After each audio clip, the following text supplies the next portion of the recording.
Dara, thank you so much for joining us. Basically, delivery way up, rides, those still down. You say you're on track for profitability. And I want to start with the good news. Delivery surging 130%. But we're basically in a sort of perfect environment for food delivery right now. You're at home, I'm at home. What makes you think this pandemic habit is going to turn into a long-term moneymaker for Uber?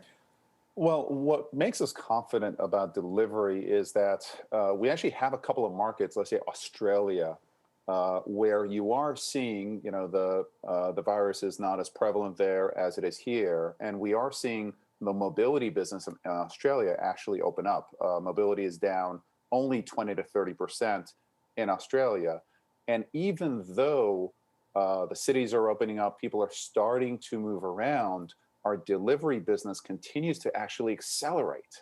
So it does feel like this pandemic has certainly caused a perfect storm where people are home, but it's also shifted behavior in some kind of permanent way. Once you are able to essentially go out and choose any kind of food that you want, we now have over 600,000 restaurants, delivered within 30 minutes.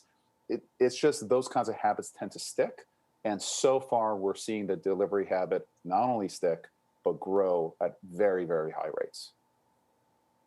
So when it comes to rides, and I spoke to Lyft President John Zimmer, they're saying they can't even give a forecast for the quarter. Rides are just too unpredictable. But Uber is a more global business. What are you seeing in terms of when and how rides get back to growth? Well, the when is when cities open up. And I think that's where John was saying, hey, we can't predict when cities are going to open up. But what we do see consistently, and this is one of the benefits of Uber having a global footprint, is that in places like Australia, Brazil, these are big countries for us. The opening has led to the mobility business being down only 20 to 30%. In a place like Taiwan, actually, our mobility business is up 16% in January, as again, the virus is subsiding.